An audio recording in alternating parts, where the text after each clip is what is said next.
Viewers, very warm welcome to another episode of our regular weekly program, The Weekend. I am Muhammad Ali. And I'm Murtaza Solangi. Mr. Solangi, this week was quite hectic in terms of a lot of activities around the world in this region, which we'll be discussing today.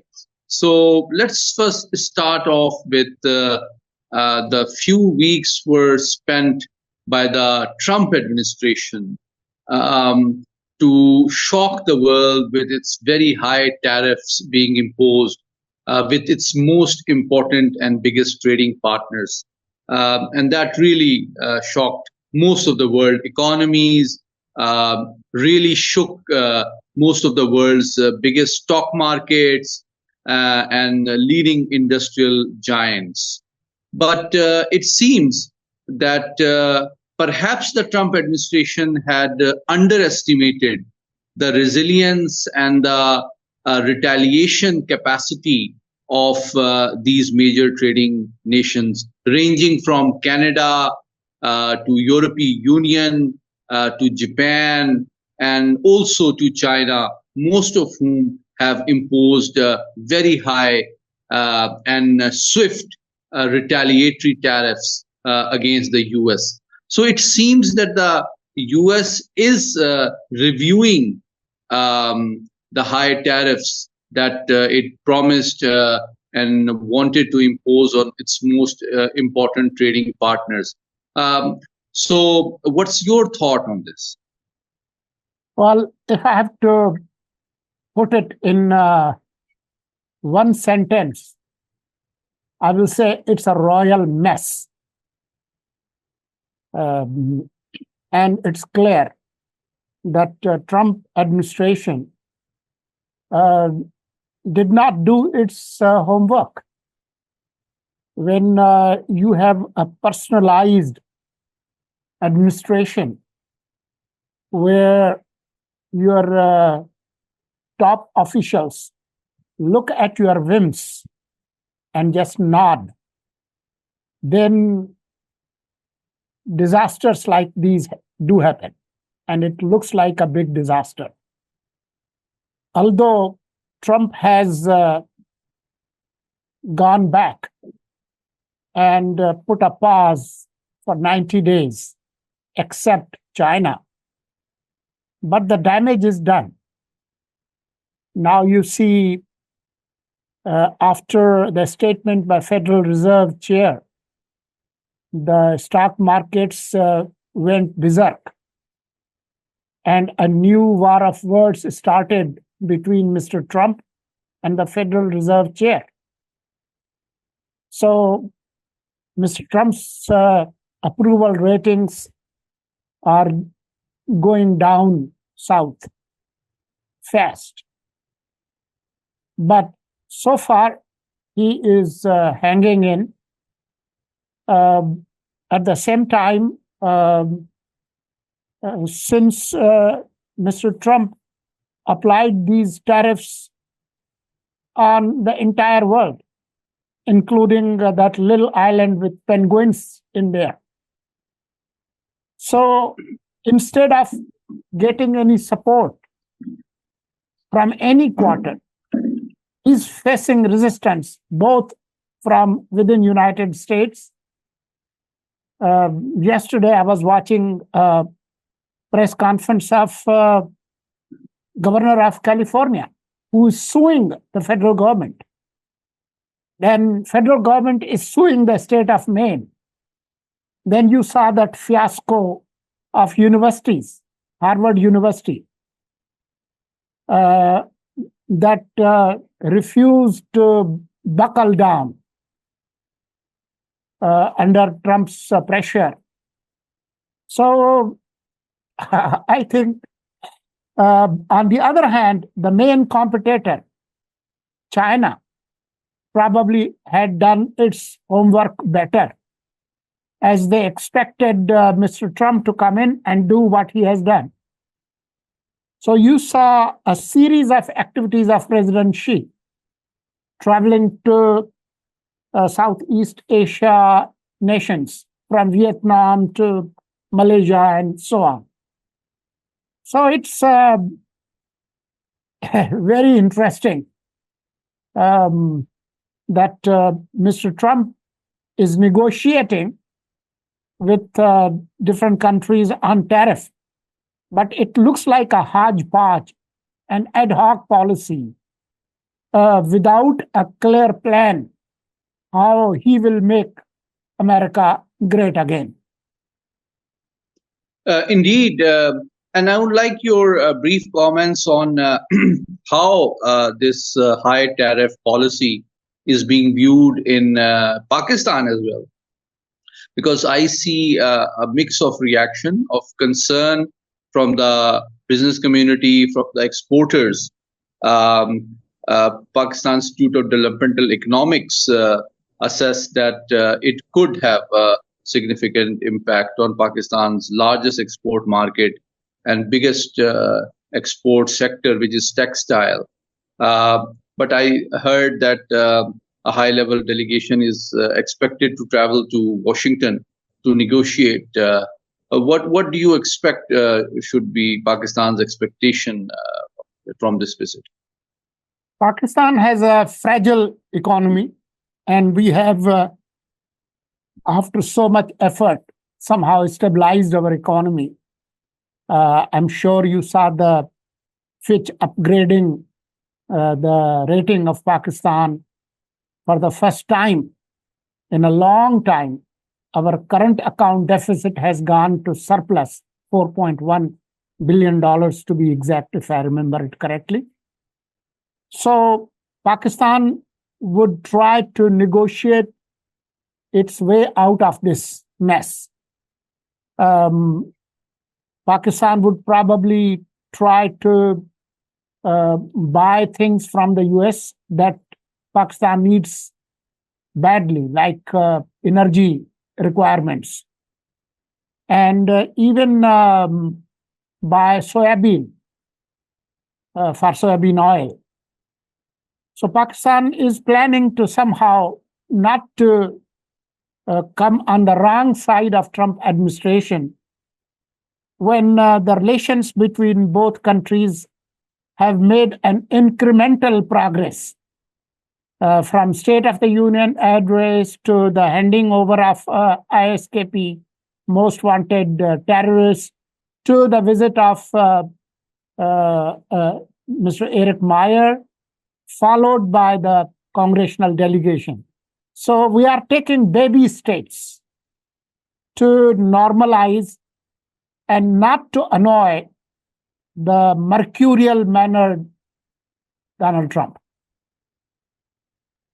So it seems that the mood in Islamabad and Pindi is that of cautious optimism from Trump administration, perhaps in the for mutual cooperation in security, counterterrorism, trade, and joint investment in the mining sector. I think the recently concluded mining event drew a lot of interest and involving the visit of the US officials and prospective investors. I think Pakistan at this time seems to be leveraging its rich mineral deposits not only to attract US investment, but also improve its relations with Washington and offer an opportunity to its least developed part of the country, including Balochistan and former FATA districts, so that the people who are poor but are resident in areas with rich natural and rare earth mineral deposits can benefit from such ventures and improve their quality of life and employment opportunities. But since we are talking about geoeconomics, I would like your perspective on this major minerals event that Pakistan held. How do you look at it, and what is its significance and way forward? At a time when globally the importance of rare earth elements has shot to prominence, and especially during Trump era, when US is pushing Ukraine to cut a deal on minerals, and at a time when the competition, actually trade wars, have been unleashed between US and China, where China holds and owns a good part of world rare earth elements. The importance of those countries having those minerals has risen. So that's why I think this forum was showcased by Pakistan at the most appropriate time. We showed the world that we can do business with you after this oil boom. This is the new oil of the world, or probably even better than that. So I think it was very important, but significant measures need to be taken by the government in terms of regulation. What we heard this time around, we will not sell our rare earth metals as raw materials, and we would not just wholly give it to foreigners. We would make it sure that a local partner is part of it, and those minerals are processed here in terms of value addition. So I think so far the steps I have seen are satisfactory. Indeed, and in this space, I was talking to your former colleague and former Balochistan minister, Mr. Jan Achakzai, and he gave a very interesting idea, because he's a son of the soil, comes from Quetta, that actually Balochistan can be leveraged by Pakistan not only to provide a very important geo-economic corridor in the form of CPEC to China, but also leveraging its rare earth minerals to attract US investment and cooperation at the same time. Instead of aligning with one emerging power against the other, Pakistan should perhaps leverage Balochistan's geography as well as natural resources to balance its relations and offer areas of substantive common interest to both Beijing and Washington. What's your thought on this? Well, it can be a great opportunity. The problem is that the trade wars and maybe strategic wars between China and the US are at full scale. So we don't want to be to get killed in the crossfire. So our interest lies in better relations between United States and China. If they would not compete so harshly, then neither one would push us to just one side. Staying in one camp doesn't suit us. We want to have business relations with all countries of the world. Of course, with China, we have long-term strategic interests, but United States is our largest export destination. So even in this ferocious war, we would like not to be caught in the crossfire. Indeed, and this is very interesting time, and offering Pakistan both opportunities and challenges amidst the intensifying geo-economic competition between Washington and Beijing, in which US is primarily trying to deprive China from its market access and access to cutting edge technology sources, whereas China is leveraging its influence over rare earth minerals, which are critical for the development of high tech computer applications and industry. So I hope Pakistan is able to navigate its relations with both Beijing and China and the US in a manner that it benefits with its bilateral relations with both emerging and status quo world power. But let's move forward towards some very hectic diplomatic activity which West Asia and South Asia has witnessed last week. Pakistan held its first formal secretary level dialogue with Bangladesh in almost 15 years. Why it took so long, and what is it that we can expect, Mr. Solangi? Well, not only our foreign secretary has gone to Dhaka, our current foreign minister, who is visiting Kabul tomorrow, is also scheduled to go to Dhaka. So you see a diplomatic frenzy in our neck of the woods. I'm sure you have seen the news of the visit of the defense minister of Saudi Arabia visiting Tehran. Then we saw the foreign minister of Iran in Moscow meeting President Putin and Sergei Lavrov, the foreign minister. Then tomorrow you have Iran-US dialogue in Rome. So it's a diplomatic roller coaster. The relations with Dhaka have seen a thaw after the removal of Sheikh Hasina Wajid last year in that students' revolution.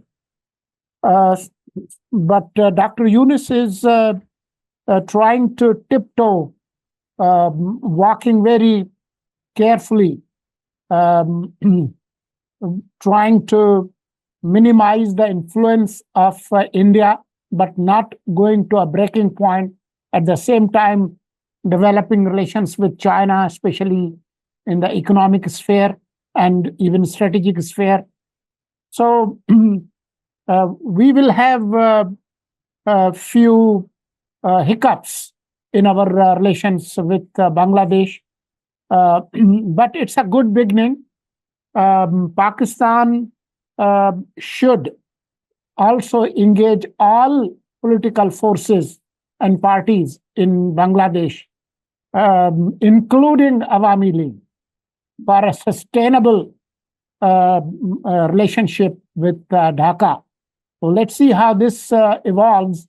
But one thing is clear, that despite over half a century influence and dominance of South Bloc in Dhaka,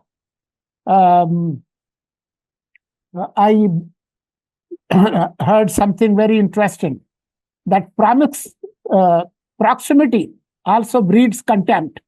So too much closeness with India has resulted in quite negative relations between India and Bangladesh, especially because of the fiasco of Hasina Wajid. Indeed, and Mr. Solangi, it reminds me of 120 years ago, the politics of Bengal, in which when it was divided by in two parts under the British Raj, the wealth and industry went to the Hindu majority Bengal, whereas the Muslims were left deprived of economic and industrial centers, which led to the emergence of Muslim League in 1906 in Dhaka, which 41 years later led to the creation of Pakistan. So I see perhaps after a century, the concerns which forced our Bengali Muslims to seek freedom from Hindu influence have been revived after a bitter 50-year-old history of trying to survive despite Indian interference and influence over its foreign defense and economic policy. And I think, again, it offers an opportunity for Pakistan to repair and improve its difficult and complex relations with Bangladesh. But I agree with you that these both Dhaka and Islamabad are navigating these times very carefully. And I've noticed the desire in the youth of Bengali current generation, which I engaged with recently, that they want to recover Bangladeshi economy, society, and security from Indian influence, and they want to repair and come close to Pakistan and Pakistanis. And we both have witnessed careful engagements at people-to-people level between academia, between journalists, between think tanks, between artists. You see number of young Pakistani cricketers performing very well in the Bangladesh Premier League, and we are also welcoming and witnessing the brilliant performances of our Bengali cricketers in Pakistan's cricket league, which is ongoing right now. So I think it indicates that at the societal level, people of Bangladesh and Pakistan also want to come closer, and it's not just at the state and the government level. There has also been intense engagement between the militaries of both countries recently. And let me add, for the benefit of our viewers, I was talking to one of the senior most naval officers today in the morning, and I was informed that Pakistan, is building 8 new submarines with the help of China. And I was informed that the same model of the Chinese submarine is also being evaluated for purchase by Bangladesh. Same is the case with their evaluation of JF-17 Thunder fighter, and as well as the J-10C fighter, both of which form the backbone of Pakistan Air Force right now. So it seems that the emerging defense and military posture of Bangladeshi Air Force and Navy is also, it seems, likely to become technologically similar and rely on similar weapon systems and similar source of technology as the Pakistani Air Force and Navy have been doing. Now, this indicates that the threat perception and preference for a weapon system is also growing between Dhaka and Pakistan. But let's also discuss another very important issue, which is again drawing the interest and attention of the world, which is the talks between US and Iran. Not much came out of it in the first round in Oman, but it seemed that both sides expressed the interest and intent to carry on this process beyond the first engagement.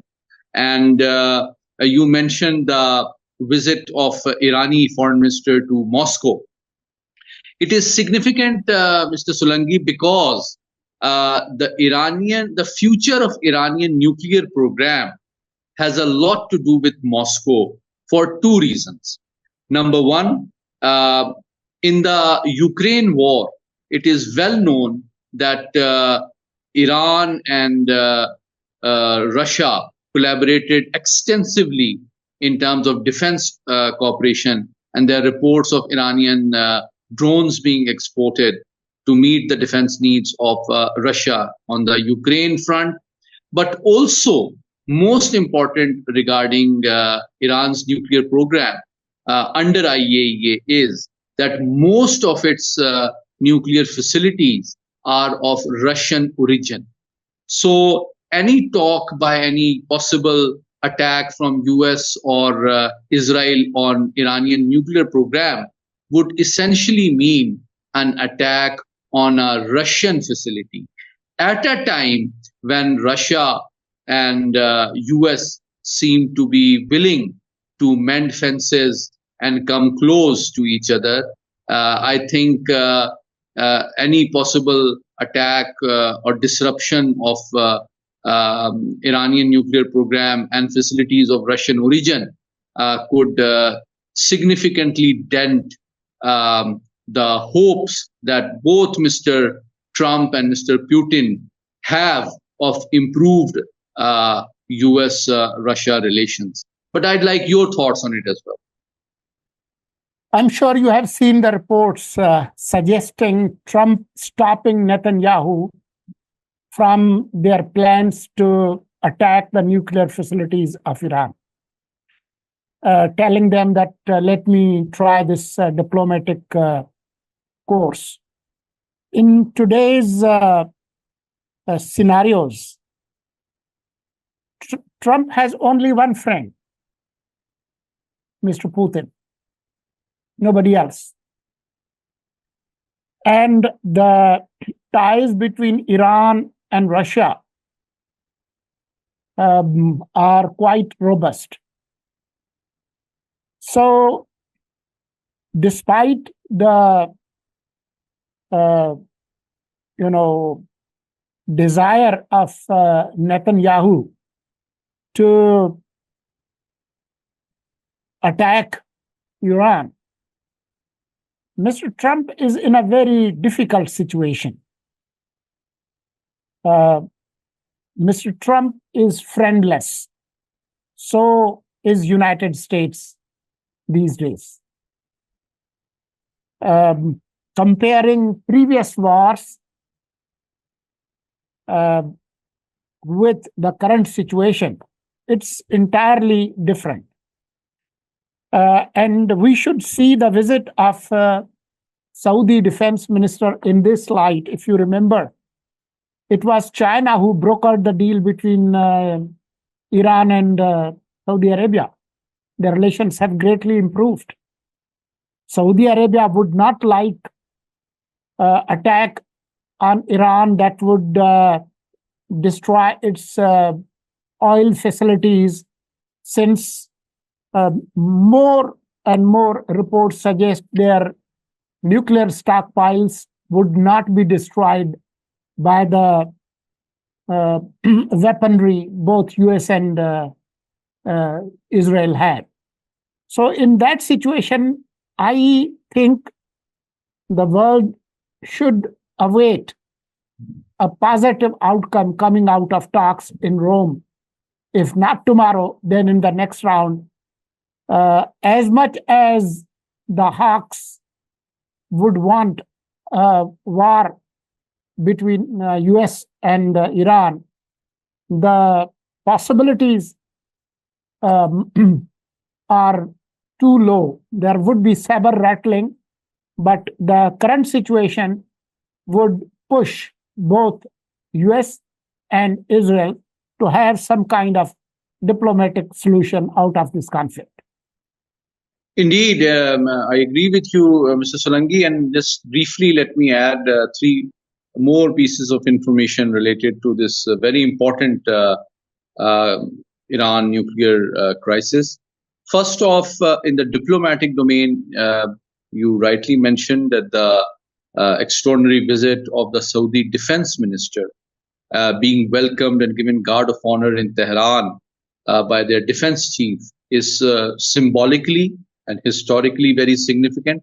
And the reports, even in the Western media, suggest that Washington has been warned by its key Arab allies that they will not allow their airspace to be used in any future military action against Iran and its nuclear facilities, because they don't want to be embroiled in another disastrous, destabilizing conflict at a time of economic and geopolitical uncertainties. That is the first aspect. In the military domain, another worrying development, let me share with you, is that the US defense posture, despite these recent talks in Oman and the upcoming talks in Rome, has been quite aggressive, and there's a steady build-up of US offensive and strategic capabilities in Asia Pacific, but particularly in the Middle East. There have been recent open source intelligence reports of large-scale deployment of B-2 strategic bombers in Diego Garcia, perhaps the largest such deployment in many years, which is capable of carrying the bunker buster bombs, deep penetration weapon systems, and also a full squadron of 5 US Navy nuclear attack submarines have been deployed in this region. And the US Air Force has also boosted its military presence in the Middle East. So I think this is also a signal to Iran that talk is definitely better than fight. But as Mr. Trump has warned, that if these talks don't succeed, then US is known to negotiate with its threats and challengers with a gun to their head as well. So that is the second aspect. But the third aspect is also very important, and that is that unlike 10 years ago, when Joint Comprehensive Plan of Action, popularly known as Iran nuclear deal, was signed, this time it's US and Iran on their own, and they are not supported by the European powers like Germany, Britain, France, China, and Russia in these talks, because as you rightly pointed out, this time Trump administration has successfully isolated itself diplomatically at the multilateral forums in the first 2 months of being in office. Third and most importantly, the issue of Afghanistan. I would like to hear your views on some hectic diplomatic activity between Islamabad and Kabul as well. We have heard that, and we both know that both Islamabad and Pindi are worried and angry with the irresponsible behavior of Kabul administration regarding their continued failure to crack down on those terrorist organizations which are particularly active against Pakistan in the form of TTP and BLA, and they continue to have free access of large scale of advanced weaponry which was left by the US forces here. Tomorrow, Pakistan's Deputy Prime Minister and Foreign Minister, Mr. Ishaq Dar, is going to travel to Kabul. What do you think is on his mind and in his briefcase? Well, Pakistan on its chessboard has deployed all assets, including the diplomatic assets.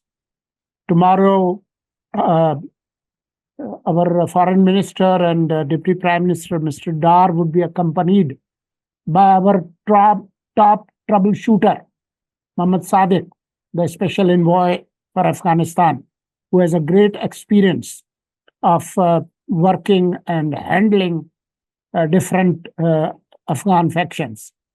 So, but Pakistan is not just banking on the diplomatic initiatives. Pakistan is engaging the US on Mr. Trump's public announcement that all those weapons must be repossessed. And the recent report by BBC, if you have seen, out of 1 million advanced weapons that were left in Afghanistan, current Afghan Taliban government has sold half of them to different militant terrorist groups. So that would not be a pleasing music, neither for Pindi nor for Pentagon. On this issue, both P's, Pentagon and Pindi, would work together. Indeed, and that is further. Your point is further reinforced by the first annual intelligence assessment of the Trump administration, in which on page 6 it described Pakistan as a victim of terror attacks emanating from Afghanistan. But the most interesting and common feature between Islamabad, Pindi, and Washington is that there is a shared concern regarding Afghanistan, that it has again emerged as a source of not just regional but global terror outfits.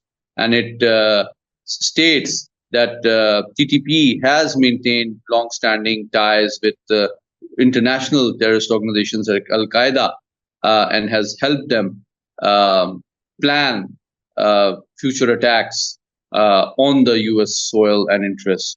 So that is definitely the topmost threat perception and concern that the Trump administration has, which I hope and expect is going to be reflected in the upcoming US national security policy and also US national security strategy in the months to come. And that is an area which offers Pakistan to improve its relations with Washington as well. Indeed, Mr. Solangi, thank you so much for your insightful analysis, like always. So viewers, this brings us to the end of today's weekly program, The Weekend. Hope you found today's program interesting and informative. Thank you so much for joining us. And don't forget to share your views and comments, and keep watching this program. Thank you so much.